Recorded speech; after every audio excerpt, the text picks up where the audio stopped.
Di man po kasi natin pinapangunahan guys ang ang nararamdaman ng EDSI. Kung ano yung pag-usapan nila, yun na po yun.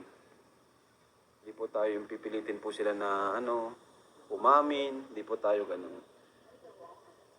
Kaya po tayo sinubaybayan ng mga viewers dahil tayo ay natural po. Hindi po tayo pang showbiz. Kaya po maraming nanonood.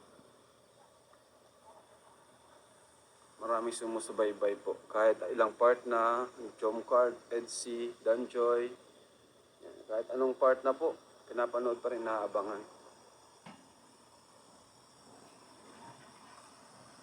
Kaya po kung ano mangyari, tatanggapin po natin, di ba? Yun. Kasi may mga nagsasabi daw po kasi na pati mga supporters dito yung iilan na naniniwala sila na may girlfriend daw si Eds. Eh ako naman, syempre kung may girlfriend, eh titigil po natin, di ba? Hindi tayo ganun na para sa views ay dadayain natin, di ba? Manloloko tayo or something. Pag may girlfriend, natin po, titigil po natin.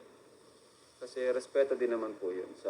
Saka ako mismo, wala akong ganang mag-vlog ng ganun kung alam kong may girlfriend yung ka-love team. Siyempre, ako mismo titigil ko yun kasi kahit pag nag-vlog kami, siyempre, mawalan ako ng gana. Diba? Unlike pag yung pareha sila single, diba?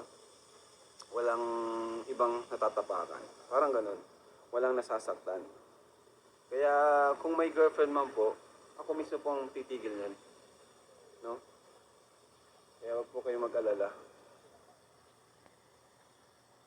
Kasi may mga kumakalat, may nagpapakalat